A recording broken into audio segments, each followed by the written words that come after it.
I have set the eternal always before me. God is at my side. I shall not be moved. Therefore does my heart exult and my soul rejoice. My being is secure.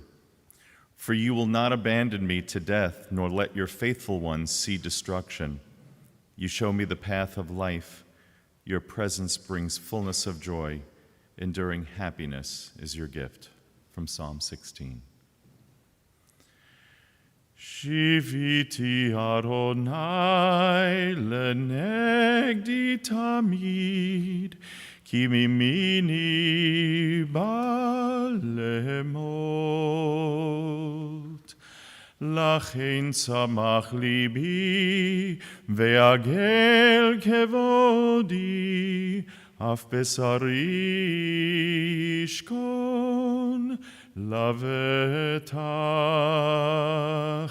Ki lo tazov nafshi lishol, lo titen chasidcha lirot shachat. Todieni orach chaim, orach chaim. Sova semachot et panecha, neimot bimincha netzach. Shiviti Adonai lenegdi tamid, ki mimini balemot.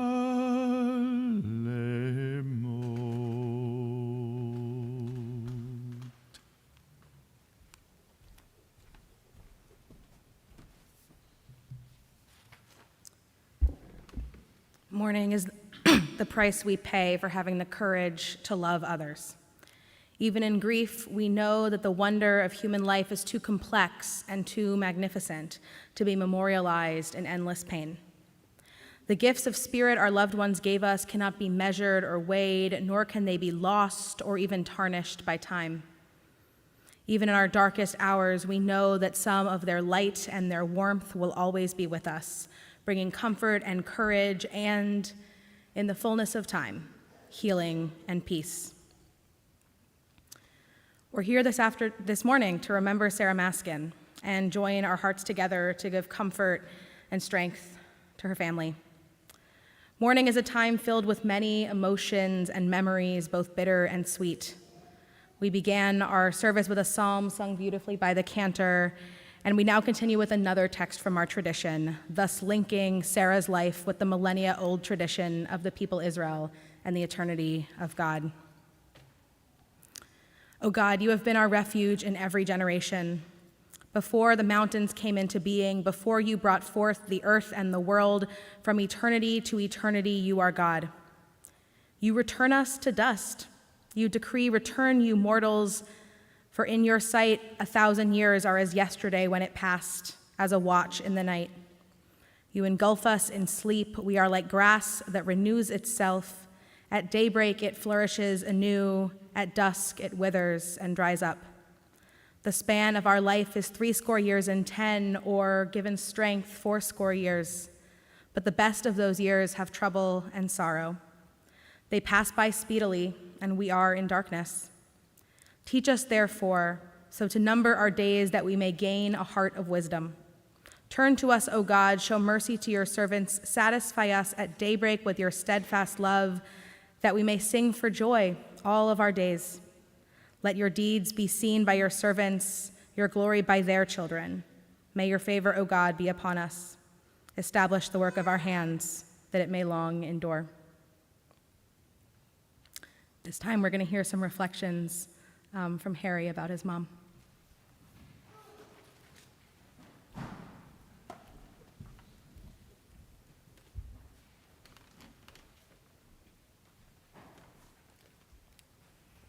Good morning. 22 years ago, when our dad passed away, suddenly and far too young, I'm the son who came up here on the altar and spoke for a little while about him and his life and what he loved and how he loved him. And following, on that day, my mom, who was obviously with me all day, didn't really say anything about what I said up here on the altar. And she didn't say anything over the next couple of weeks. And then she came to me about 3 weeks later and told me in a very clear way that she did not want me to speak at her funeral. And that's a message that she would repeat to me periodically over the years, and I would nod my head and try to ignore that. But those statements of hers led me with a little bit of a dilemma today. Do I respect her wishes about her funeral, or is this really an opportunity for me to stand up here and have the last word? And as I'm standing here. I'm the oldest son, and Mom's been with me all 73 years of my life. I've not only grown up with her, but I've watched my younger brothers, one of whom is almost 18 years younger than me, grow up. And I think I can say that from the time the four of us were born, right up until the time my mom died, she regarded all four of her sons as works in process. In her view, we were all good sons, but I don't know that we ever obtained the status of great sons. And Mom was always more than ready, willing, and able to give us advice, instructions, things to do, not to do, so that we could obtain great son status. I don't know if any of us completely succeeded. In preparing for this morning, I sat down and wrote out some words which came to mind with me when I thought of Mom.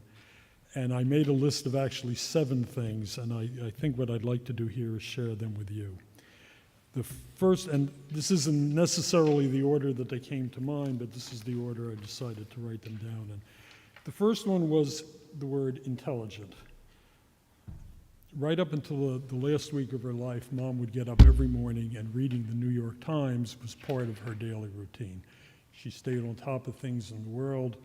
She had opinions on things going on in the world. It was very interested and very interested mentally in everything going on around her. Second one is generous, and her generosity was both with her time and with her money, and involved generosity both towards her family and towards the world outside her family. A couple of examples of this, when my kids were young, Mom would, at least once a week, help us with babysitting our kids after school, come over to our house and help take care of them. And of course, she was the mom who would spoil them by giving them ice cream sodas before dinner. She also donated a lot of her time here at the temple with the rummage sale. She worked at Elijah's kitchen up to an age and through an age where I think she would show up and they would sit her in a chair and she would just sit there for an hour and watch while they served lunch. But these things were important to her. She really looked forward to them and enjoyed doing them. And she was also, I know, very generous in writing checks and paying money to various charities, both Jewish charities and secular charities. I know that in part because I always did her taxes, and she'd come with a long list of all the checks that she'd written for me to include when I was doing the taxes for her. The third and the fourth words I'm going to do together. She was strong-willed and she was opinionated. And in both of those things, she really did take after her father, Pop-Up Mo. She was her father's daughter in regard to a lot of her personality. I think for most of you who've known her and she's been active in your life, I don't need to explain those 2 words. I think you have plenty of your own memories of her being strong-willed and opinionated. Fifth thing I wrote down was good sense of humor. I think Mom was, she was always ready to laugh at things that were being done and said around her. The one example that particularly comes to mind, and I could stand here for 20 minutes and talk about that, but the one example that came to mind is that shortly after Monica, who's one of her daughter-in-laws, met her, and Monica lives out in Seattle, she sent Mom a magnet, a refrigerator magnet with the words, "You can do anything you want as long as you do it my way." And Mom accepted that magnet, proudly accepted that magnet, and proudly put it out where we could all see it, and it was there for years. The sixth thing I wrote down were the words, "great friend." Mom always had many friends, and it seemed like once someone became one of her friends, they stayed her friend for life. These includes friends from her childhood in New Brunswick, and right up until the time, I think unfortunately she outlived them all, but right up to the time of the end of their lives, she was in touch with them, and as much as she could be active with them. She always had a circle of friends who were really, we called the cousins, and most of them really were cousins, grew up in New Brunswick and Highland Park in her generation, and she was in touch with these people, and right up to the ones who were still with us right up to the end of her lives. She had friends who she played bridge with. That was an important social activities of hers. And she also had a lot of friends right here at this temple. And working the rummage sale and the things she did here were partly about her being generous, but also partly about connecting with people who she was friendly with. The seventh and the final thing I wrote down in the 7 items was the words, "great hostess." And this she learned from her mom, who when I was a child, it was my grandmother, Hortense, who was the great hostess and always pulled the family and friends together at her house. And when Hortense became too old and unable to do those things herself, my mom immediately picked up that mantle. I think, again, I could give countless examples, but I just wrote down 3. For years, the Thanksgiving dinners that we held at our house with Ron Cohn and his family. And those dinners continued through to the time that Ron and a couple of his kids all moved down to Florida. The Seder dinners with the Spritzers and the Grovesteins, which continued right through to the point where she was too old and sick to do it, and we had to move her over to Parker. And then my own personal recollections of the numerous times when my kids were little and growing up and my father was still with us, that on Sunday we'd get a call on Sunday afternoon, "come on over, we're making a meal, let's sit and let's have that meal together." It was a lot of Sunday afternoons at Sarah's house.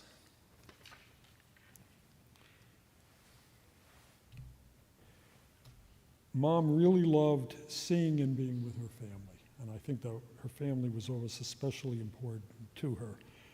But within the family, I think the people who meant the most to her later in her life were her grandchildren and her great-grandchildren.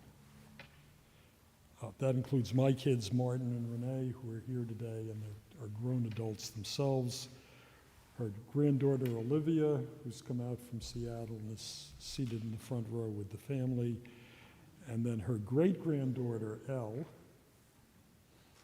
and great-grandson, Ezra. You all heard from Ezra a couple minutes ago, right? He's being quiet now. That's a good thing. And you kids, I want you all to know that Nana loved you all very much and was very, very proud of all of you. I want to thank all of you for being here today, and I know that's the people who came to the sanctuary, and I know there were also a lot of people at home watching this on the internet. I want to thank you for being here and sharing this sad occasion with us. Sara, Mom, Nana, as she was over the years to the various of us, was a special person, and we'll miss her very much. Thank you.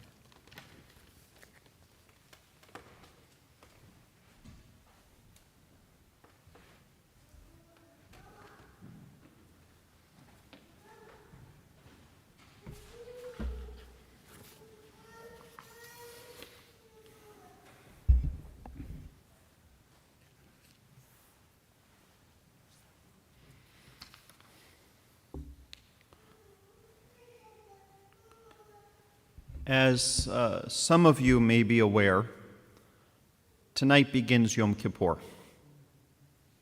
And during our prayers tomorrow afternoon, we will be reading a prayer of remembrance, Yizkor.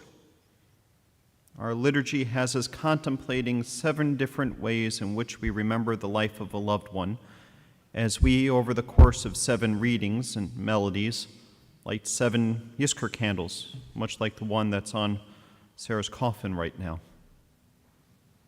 Toward the end of the section of Yizkor prayers, we read the names of all of our temple congregants who have died this past year. And this year, Sarah's name will be one of them.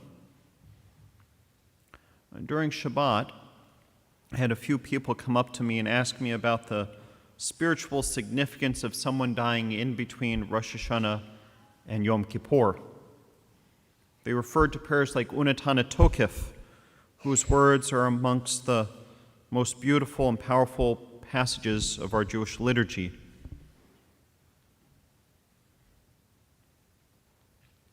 But what lies beneath the melody and the words?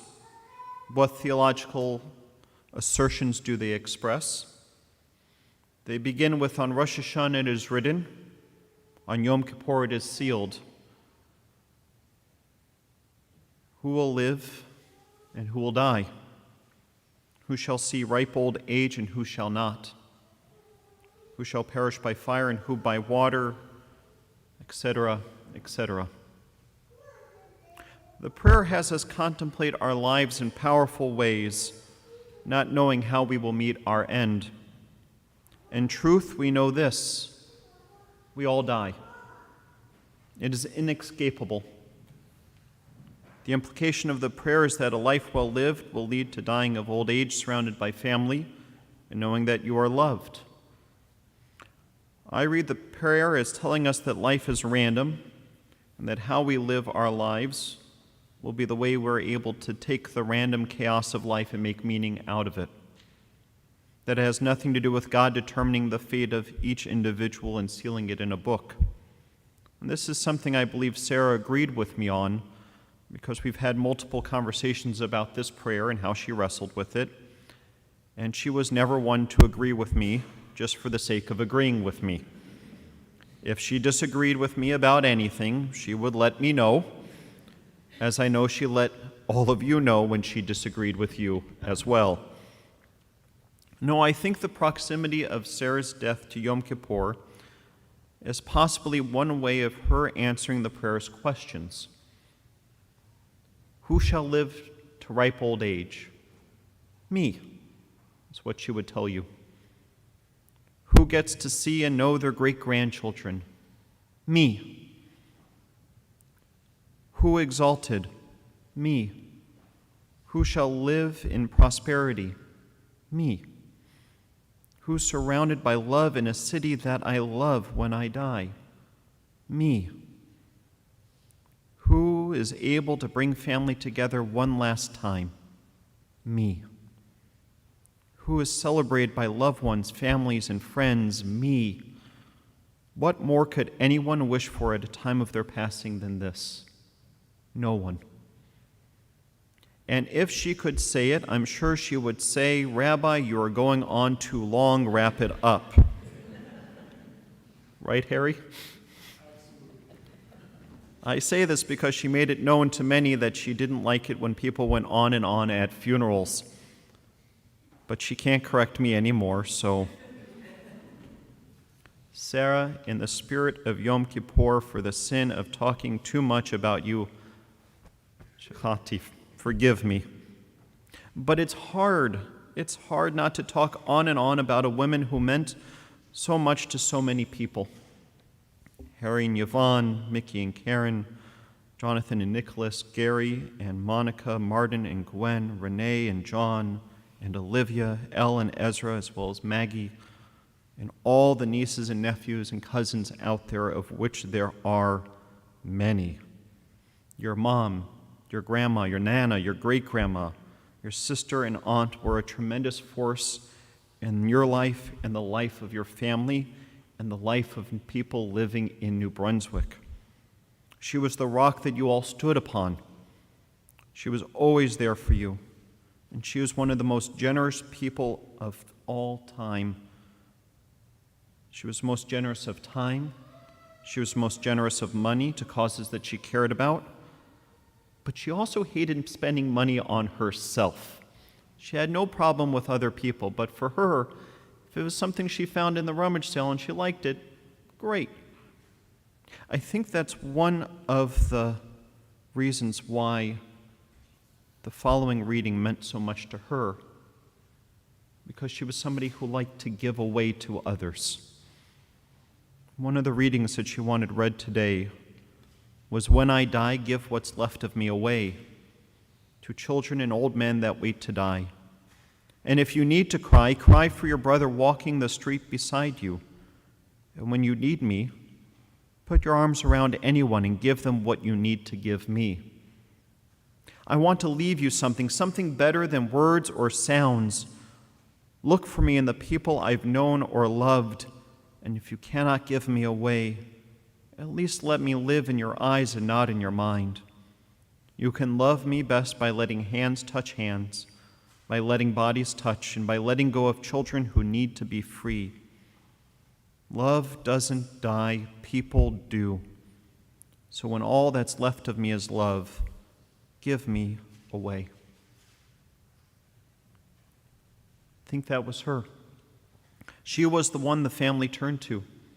Her home was the place the family went to when it was time to gather, and she also always went out of her way to bring everybody in that she could. She was a woman who knew what she wanted, and I think besides that magnet, I think the sign that the nurses left for each other at Parker actually summed it up fairly well. The sign that they would leave for one another's read, "She knows how she wants things done, so ask her. And if you don't, she'll tell you." All I will say about that is God help whoever tried to cook in her kitchen. I'm not even sure God could be of assistance, as Nicholas can tell you. As a mother, she had a lot of care and concern for her boys, so much so that she put her own education on hold so she could come home and be home to make sure they had what they needed from her. She was a mother who stressed the importance of education. Raising you all was one of the most important things in her life. You, her grandchildren, or great-grandchildren were the things that gave her tremendous joy. As a grandmother and great-grandmother, she was just remarkable. She was always present and incredibly doting. Nana Ice Cream, as Olivia would call her, where ice cream was served every meal of the day and then some. I might go out on a limb and say that right after family, the very next thing of importance to her was Aunt Shamuth. She loved this temple. She was born into it, congregant of 95 years. I'm not sure if there was one aspect of synagogue life that she wasn't involved in or volunteered for. Before COVID, whenever there was a temple rummage sale, because how could you not mention the rummage sale when talking about Sara, she would be here folding clothing right in the room next door, and if she found something that wasn't to her ideal sense of cleanliness, she would take it home and wash it herself. Many times we would have conversations about how she wanted to put in inspections for when people dropped off things to make sure it was clean. There were only a few people that she was willing to fold clothing with as well.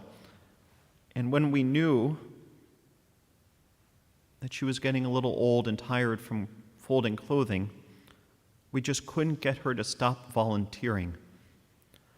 I was never sure if it was out of a sense of duty to the congregation or out of concern that no one would be able to fold the clothing like she could.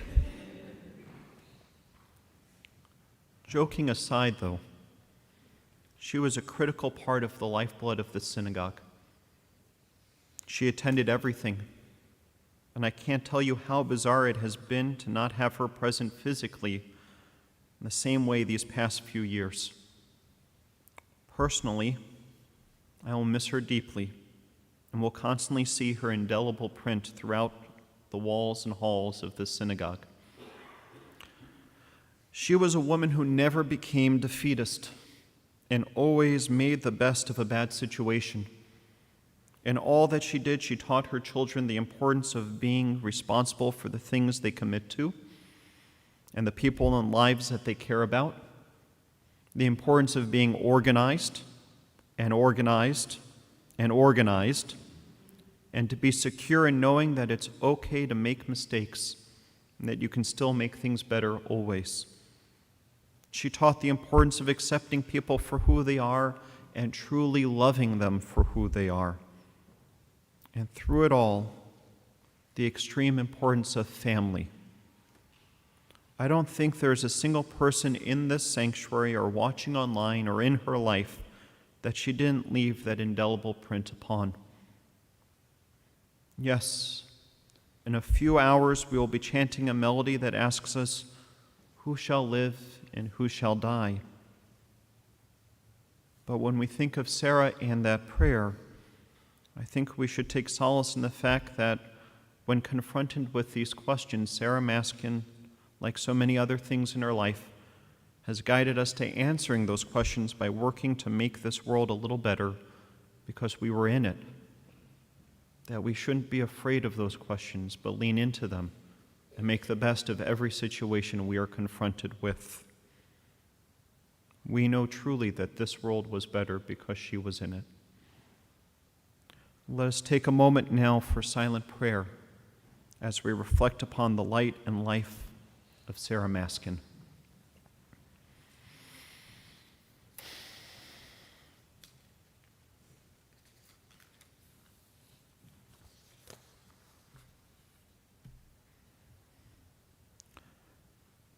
May the words of our mouths and the meditations of our hearts be acceptable to you, Adonai, our rock and our Redeemer. We rise now for El Malei Rachamim and Kaddish.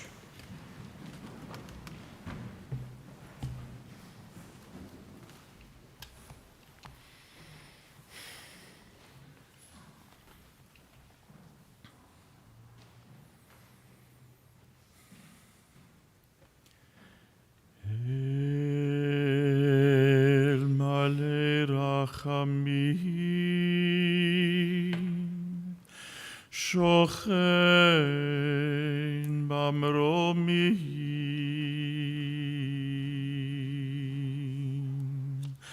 Hametzei Menucha Nechona Tachat Kanfei Hashchina Im Keroshim Utehorim Kezohar Haraki Amazirim Et Nishmat Sara Bat Moshe Shehalcha Leolama Baal harachamim yastirehu v'seter kenafav leolamim v'yitzror b'yitzror hachayim et nishmata Adonai hu nachalata ותנוח בשלום על משכבה ונאמר Amen. God of abundant mercy, God most high, may the soul of our loved one Sara Maskin, who has gone into eternity, find the gift of perfect peace in your embrace, together with the holy and pure, whose light shines like the radiance of heaven. Compassionate God, hold her close to you forever, so that her soul may be bound up in the bond of life eternal. May she find a home with you, and may she rest in peace, as together we say, Amen. Amen. May the love and eternal connection of our souls give us strength as we turn to recite the words hallowed by time. Sanctifying the name of God, we honor the memory of Sara Maskin with the words of Kaddish Yatom, the mourner's Kaddish. As we say, Yit Kadal, Vi Kadash, Shemei Rabbah, Bi'amad Yivrach Rotei, V'yamlik Machutei, B'chayechon, V'yomechon, V'chayed de Kol Beit Yisrael, Ba'galav Izman Kariv V'yamru, Amen. Yehei Shmei Rabbah Mevarach Le'olam Olamei Almaya, Yit Barak V'ishtabach V'itpa'ar V'tromam V'yitnaseh, V'yitadar V'yitaleh V'yitalal Shemei de Kudesha B'richu, Leila Min Ko Birchata V'shirata, Tush B'chata V'nechamata, Damiran B'alma V'imru, Amen. Yehei Shlama Rabbah Min Shemaya, V'chaim Aleinu V'al Kol Yisrael V'imru, Amen. Oseh Shalom B'mromav, Hu Ya'aseh Shalom, Aleinu V'al Kol Yisrael V'imru, Amen. May the one who creates harmony on high bring peace to us and to all Israel, to which we say, Amen. Oseh Shalom B'mromav, Hu Ya'aseh Shalom, Aleinu ve'al kol Yisrael